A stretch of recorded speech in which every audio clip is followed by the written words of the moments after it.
What's going on, guys? FaZe Meek here, and this is episode 8 of my Q&A series. Hopefully you guys are excited for me to be getting back on track with my uploads here. I'm finally starting to get settled into my new place and starting to have a little more free time to do some uploads for you guys. So yeah, I cut my hair, if you guys didn't notice. Summertime, and my girlfriend really didn't want me to cut it, but I had to. It was getting too long, too crazy. But yeah, anyways, new haircut, new place. Yeah, episode 8. We'll just get right into it.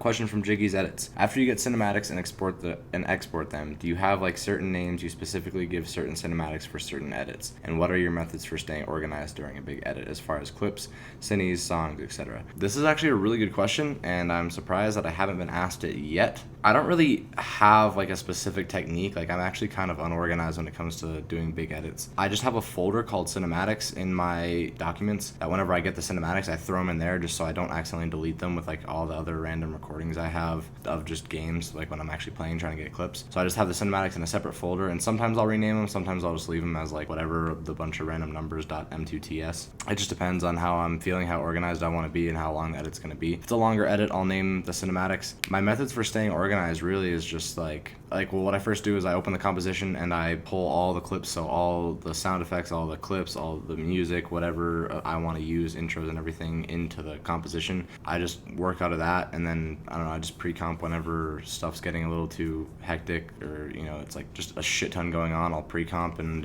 that's really it. I don't really have any like specific methods for staying organized. I hope that answers your question. I do rename the cinematics though sometimes. Mr. Envy edits. Nordic has a V3? No, but he will when I do my 75/80K editing contest, which I'll probably be doing very soon.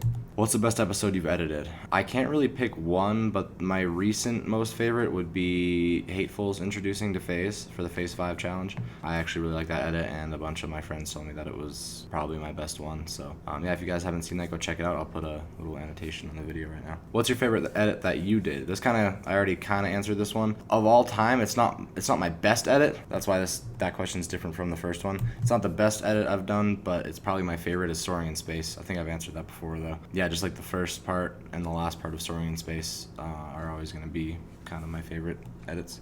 Do you have an innie or an outie belly button? I have an innie. Outies look kind of strange. Are you scared about your place in FaZe when new editors like Gummy/SLP get recruited to FaZe, or are you happy, or are you only happy for them? By the way, I love you. I love you too. I'm not scared about my place. Like, obviously, yeah, I'm super happy. Like, I really wanted Gummy to join for a long time. I even said that in an old Q&A. And SLP is just fucking amazing. Ever since I saw Scalper V3, I think was the first edit I saw by him. He's just one of the most insane editors. He's gonna be like a Hollywood huge big shot eventually. Yeah, no, I'm not scared for my place at all. I mean, the only thing when editors like them join that are just like super good, it makes me a little less sure of my talent, which obviously I'm talented enough to be in FaZe, but I don't know, it's weird. Like, I look up to most of the editors that are in FaZe, and it's weird being in the same team as them, but I'm really happy for them, and I'm just psyched to be on the same team as them. Do you ever worry about your inactive subs, and what do you think about FaZe's inactives? Not really, because the content that I do and upload to my channel is really for whoever's still active. Like, it's not. I don't really worry about the inactive people, because there's enough active subs to where it's still worth it, and I still want to put out content for you guys. So I don't really worry about it too much. The only time I really worry about it is when I go inactive for a little while, and then I'm like, oh well, I'm gonna come back and there's probably gonna be a bunch more. But it's not a big deal. I don't really think about it too long in the long run. And FaZe's inactives, not really, because FaZe is big enough of a channel. Like, it's always gonna work out, and there's always gonna be viewers that aren't subscribed and stuff like that. How bad have you ever hurt yourself skateboarding? The only time I've actually really hurt myself was I broke my knuckle on my pointer finger one time. That's pretty much it. Other than that, just rolled ankles, really bad rolled ankles, and shinners and all that stuff. What trick on a skateboard can you nail every time? 360 flips and kickflips, I don't know.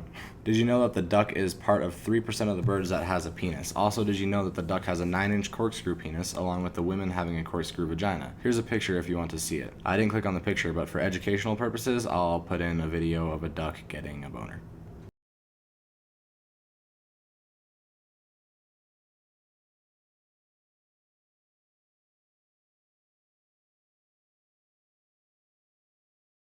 Hopefully you guys enjoyed that educational video. Damn Nade says, when will you edit a FaZe Illcams with D&B? Never, because first of all, I'm not really good at editing D&B, and second of all, FaZe Illcams isn't really like a D&B type thing. Like, it's kind of got a theme, and that theme is more leaning towards rap, so I wouldn't really want to, and I doubt Seabass would let me. Can you start releasing some of your skate videos with edits once the weather gets better? Yeah, and it's summertime right now, and the weather's getting better, and it's already better. It's nice. And I moved, literally I live right across the street from the skate park now, so I'll be skating more, and hopefully I'll start uploading some of my edits. Like I said, I'm getting more into my courses too in college, so I'll be actually making films here soon. Yeah, hopefully I'll be uploading some of those for you guys if I feel like I should.